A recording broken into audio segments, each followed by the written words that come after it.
Hello guys, कैसे हैं। देखिए यार, लास्ट क्लास में हमने आपका बिजनेस एंड प्रोफेशन का प्रैक्टिकल प्रॉब्लम नंबर 1 समझाया था। आज की क्लास में मैं आपको प्रैक्टिकल प्रॉब्लम नंबर 2 समझाऊंगा। ध्यान दीजिए, यहाँ पे आपको taxable income from business and profession निकालना है। क्लियर। यह आपका ट्रेडिंग प्रॉफिट एंड लॉस का एक फॉर्मेट दिया हुआ है क्वेश्चन में, टिम्बर मर्चेंट का। क्लियर। अब यहाँ पे हमें दिया हुआ है नेट प्रॉफिट 2,50,000। क्लियर। और हमको निकालना है taxable income from business. Clear. Taxable income from business. और हमने देखिए बनाए हुए हैं, आपका यहाँ पे समझाते चलूंगा। Net profit as per profit and loss account 2,50,000 दिया हुआ है, हमने राइट डाउन कर दिया। क्लियर। अब हमने आपको बताया था कि डिस अलाउड एक्सपेंस, वह एक्सपेंस जो बिजनेस का नहीं है, बिजनेस के नेचर का नहीं है, और अगर बिजनेस में उस एक्सपेंस को घटाएंगे तो बिजनेस का प्रॉफिट कम हो जाएगा। बिजनेस का प्रॉफिट क्या हो जाएगा? कम हो जाएगा। तो हमें बिजनेस का एक्चुअल प्रॉफिट जानने के लिए डिस अलाउड एक्सपेंस को प्लस करना पड़ता है ना। तो यहाँ पे देखिए, यहाँ पे एक्सपेंस साइड में ओपनिंग स्टॉक बिजनेस का होता है, परचेज बिजनेस का होता है, बेजेज बिजनेस का होता है, ऑडिट फी बिजनेस का होता है। लेकिन रिपेयर हाउस प्रॉपर्टी, घर के प्रॉपर्टी का रिपेयर करवाया, क्या यह बिजनेस का खर्चा है? नहीं ना। तो यह डिस अलाउड एक्सपेंस हो जाएगा, हम इसे ऐड करेंगे। क्यों? क्योंकि इन्होंने बिजनेस के प्रॉफिट को कम कर दिया होगा, और सही करने के लिए प्लस करेंगे, प्रॉफिट को बढ़ाने के लिए प्लस करेंगे ना। तो यहाँ पे रिपेयर हाउस प्रॉपर्टी को हमने क्या किया? प्लस किया 2,000 का। क्लियर। अब आगे नेक्स्ट ध्यान दीजिएगा, उसके बाद है आपका जनरल एक्सपेंस बिजनेस का होगा, कमीशन फॉर राइजिंग लोन। देखिए, कमीशन पेड किया बिजनेस के लोन लेने के लिए। अगर बिजनेस पर्पस के लिए अगर लोन लेता है तो वह आपका हो जाएगा डिस अलाउड एक्सपेंस। क्लियर। और वहां पे हमने यहाँ पे बिजनेस का खर्चा है तो हम इसे नहीं कुछ करेंगे। उसके बाद आपका दिया हुआ बैड डेप्ट रिजर्व। बैड डेप्ट रिजर्व हम आपको समझाए थे कि कोई भी प्रोविजन एंड रिजर्व जो रहेगा, मतलब हम उसे क्या करेंगे? डिस अलाउड एक्सपेंस हटा रखेंगे और उसे हटा देंगे। उसे क्या करेंगे? हटा देंगे। यहाँ पे आपका बैड डेप्ट रिजर्व कितना है? 500 का है ना। तो यहाँ पे देखिए, हमने प्रोविजन एंड रिजर्व वाले में, देखिए प्रोविजन एंड रिजर्व वाले में बैड डेप्ट रिजर्व, क्योंकि यह हमारे प्रॉफिट को क्या कर ले रहा था? कम कर दे रहा था, ऐड कर दिए। उसके बाद था आपका staff welfare fund. Staff welfare fund कितना आपका था? 2,500। क्लियर। अब यहाँ पे स्टाफ वेलफेयर फंड 2,500 है, तो हम इसे भी ऐड करेंगे। क्यों? कि यार कोई भी फंड रहेगा, अगर अपने फंड प्रॉफिट में से हटा करके फंड को बढ़ाएंगे तो यहाँ पे प्रॉफिट हमारा कम हो जाएगा। इसके लिए हम लोग क्या किया? उसे ऐड कर दिया। Clear. Provision for income tax भी, ये भी प्रोविजन था, ऐड कर दिए। क्लियर। अब आगे देखिएगा,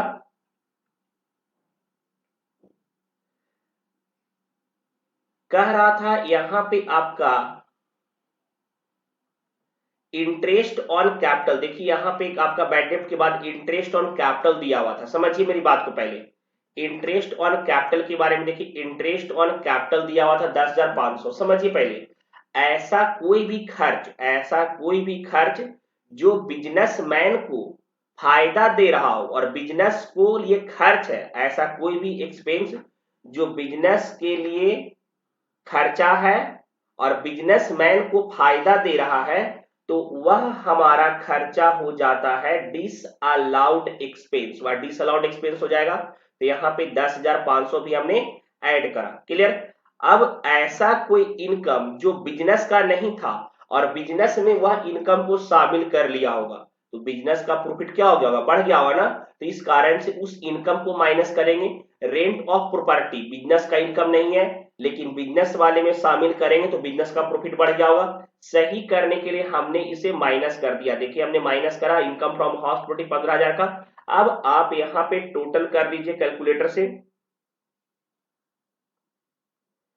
नेट आपका आंसर आ जाएगा 2,52,000, 2,52,000। और यह आपका इनकम फ्रॉम बिजनेस निकल गया, टैक्सेबल इनकम फ्रॉम बिजनेस। लेकिन हमने लास्ट क्लास में आपको पिछले चैप्टर में हाउस प्रॉपर्टी पढ़ाया था। हमने पिछले चैप्टर में आपको हाउस प्रॉपर्टी पढ़ाया था, और यहाँ पे इनकम फ्रॉम हाउस प्रॉपर्टी 15,000 का था जो हमने लिख दिया। क्लियर, अलग से इसका हेड बना देंगे और 30% डिडक्शन जो एज पर 24A हो रहा था हमने उसे माइनस कर दिया, तो taxable income from house property आपका 10,500 निकल गया। यह दोनों हेड आप बनाइएगा इस तरह से। क्लियर, अगर आपको वीडियो समझ में आ रहा है, लग रहा है कि कॉन्सेप्ट क्लियर हो रहा है यार, चैनल को सब्सक्राइब कीजिए। आपके सब्सक्राइब करने से, शेयर करने से कॉन्फिडेंस बढ़ता है। मैक्सिमम दोस्त को शेयर कीजिए, एग्जाम्स आ रहे हैं, पढ़ने में बहुत ज्यादा हेल्प होगी। चलिए क्वेश्चन नंबर 3 की तरफ चलते हैं, ध्यान दीजिएगा। हाँ गाइस, आगे चलते हैं प्रैक्टिकल प्रॉब्लम नंबर 3 में। देखिए यहाँ पे कह रहा है आपका कि miss Rajendra Kumar and sons is a wheat merchant, वह गेहूं का व्यापारी है और कह रहा है उसका एजेंसी भी है शॉप और ऑयल कंपनी का। ठीक है, अब वह क्या कर रहा है, सेल्स कर रहा है फिक्स परसेंटेज बेसिस पर, इंफॉर्मेशन ऐसे दिया हुआ है। देखिए बिजनेस का अभी तक हमने जो भी क्वेश्चंस बनाए उसमें आपका trading profit and loss account के फॉर्मेट में दिया हुआ था। ठीक है, यह क्वेश्चंस आपके स्टेटमेंट के आधार पे दिए गए, कैसे बनाएंगे चलिए देखिए। हमने बताया था कि आपको स्टार्टिंग में कि देखो बच्चे, पहले सबसे पहले आप इनकम के हेड का अलग स्टेटमेंट बना लीजिए। देखिए commission receivable from shop company, commission receivable from oil company, compensation मिला है एजेंसी ऑयल कंपनी से, उसको मिला है 1,00,000 रुपया का। क्लियर, फिर यहाँ पे आपका यह उसका इनकम है, उस एजेंसी का उसका क्या है, इनकम है। हमने देखी यहाँ पे हमने कमीशन फ्रॉम कंपनी से 40,000 का मिला था, ऑयल कंपनी से 50,000 का कमीशन मिला था, कंपनसेशन उन्हें मिला था 1,00,000 रुपया का, और इनकम फ्रॉम बीट बिजनेस से 24,100 रुपया आ रहा था। इनकम फ्रॉम बीट बिजनेस से कितना आ रहा था, 24,100। यह 24,100 कहां से आया, यह मैं आपको बताता हूं। यह मैंने अलग इनकम का स्टेटमेंट बना दिया, मतलब उनका टोटल इनकम, ग्रॉस इनकम 2,14,100 हो रहा था, 2,14,100। आपके trading and profit and loss account नहीं बनाए थे, वह भी मैंने देखिए यहाँ पे पहले से बनाया हुआ हूं। कह रहा था आपका, देखिए इधर क्वेश्चंस में आते हैं, कह रहा था यहाँ पे आपका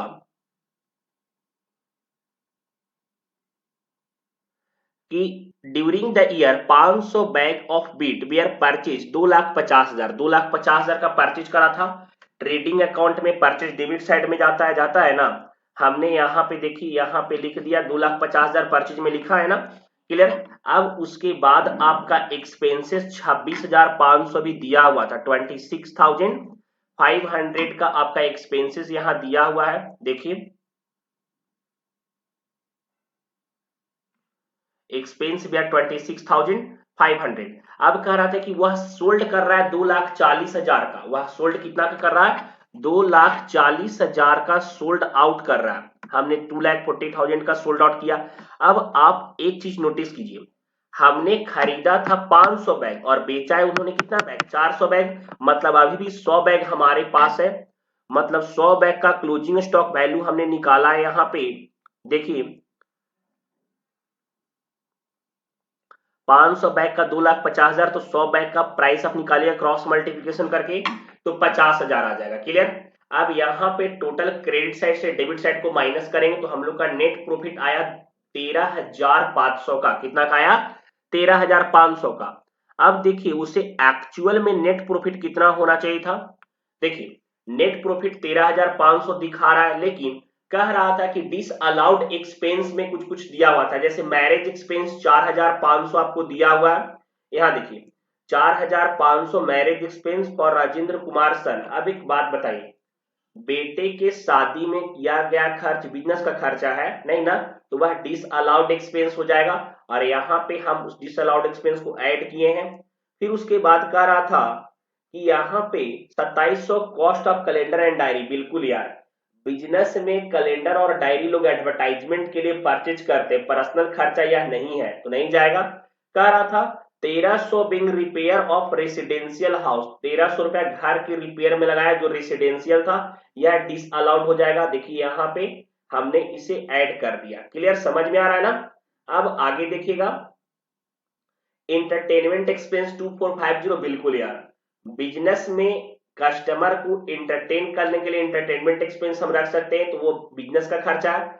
पेनाल्टी 2300 दिया, कह रहा है कि विदाउट पेइंग कस्टम, कस्टम को ड्यूटी नहीं पेड किया था जिसके लिए उसे पेनाल्टी भरना पड़ा 2300 रुपया, तो यह उसका गलती है, यह बिजनेस का खर्चा नहीं है, उन्होंने गलती करके खर्च करवाया, लेकिन ये बिजनेस का खर्चा नहीं है, यह भी डिस अलाउड हो जाएगा, तो इसे भी हमने ऐड करा है। क्लियर। अब आगे कर था an advance of 2500 in connection with purchase of a typewriter. अब यहाँ पे आपका 2500 का टाइपराइटर खरीदा, टाइपराइटर एसेट है, लेकिन खर्चा में लिख देने के कारण से वह एक्सपेंस यहाँ पे हो गया है। ठीक है, टाइपराइटर एसेट है और हम उसे खर्चा मान लिए, और खर्चा मानने के कारण से हमारा प्रॉफिट क्या हो गया होगा, कम हो गया होगा, तो इन दोनों को हम ऐड करेंगे, पेनाल्टी 2300 और टाइपराइटर 2500, टोटल यहाँ पे 24,100 जो है वह आ गया टैक्सेबल इनकम फ्रॉम बिजनेस, उसका बिजनेस से। लेकिन ग्रॉस इनकम में यही देखिए अलग से इनकम दिया हुआ था, कमीशन, यहाँ देखिए कह रहा था ना, commission receive from shop company 40,000 का, commission received from oil company 50,000 का, कंपनसेशन ले रहा था आपका मतलब 1 लाख का, और यहाँ पे ये तीनों को भी हम क्या किए, ऐड किए, और यहाँ पे बिजनेस से जो इनकम हुआ उसे ऐड किए, ग्रॉस इनकम 2,14,100 यहाँ पे। क्लियर। आगे चलिए देखते हैं, नेक्स्ट क्वेश्चन में चलते हैं।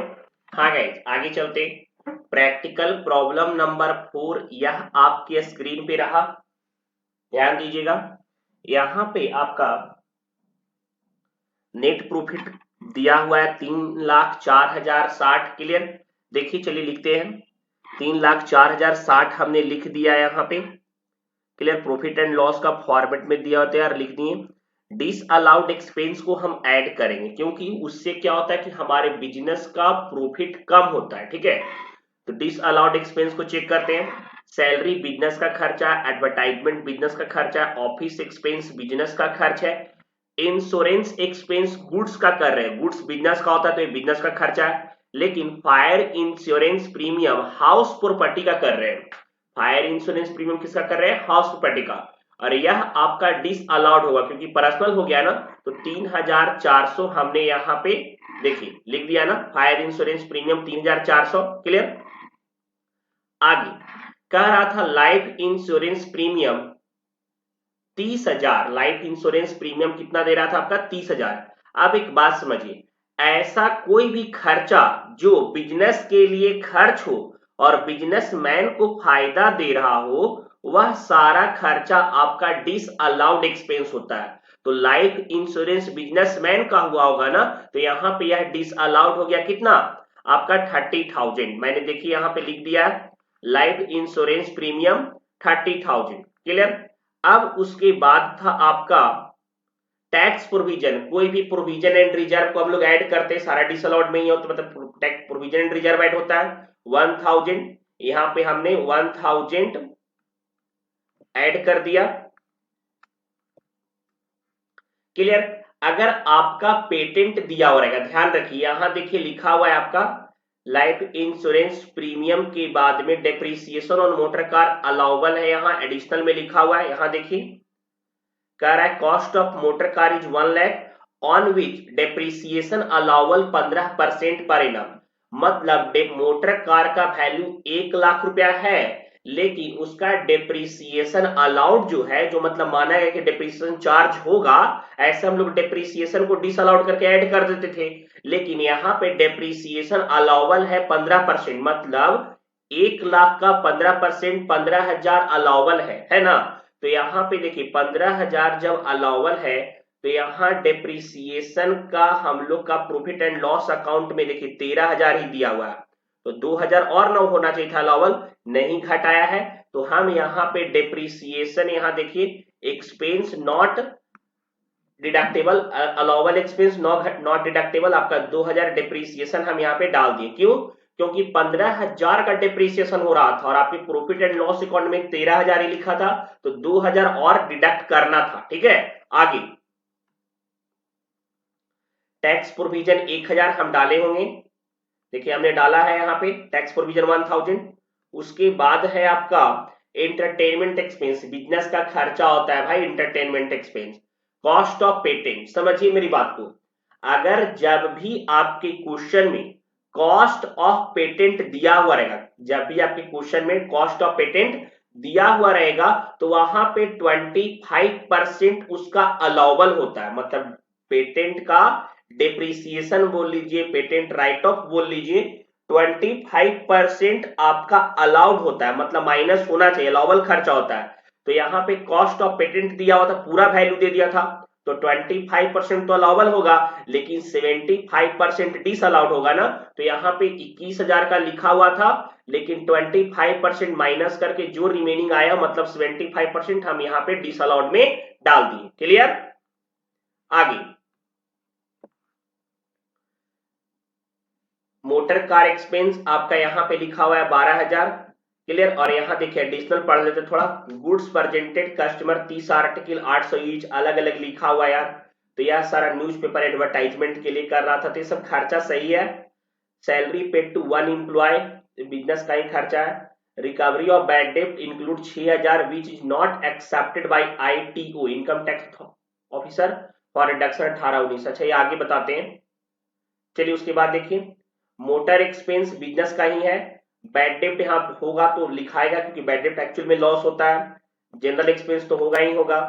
अब इसके बाद हम लोग का income not related under this head, income not related under this head, यहाँ देखिए आपके इनकम में शामिल था रेंट ऑफ प्रॉपर्टी, जो बिजनेस का इनकम नहीं है, 48,000 माइनस कर देंगे, हमने माइनस करा है।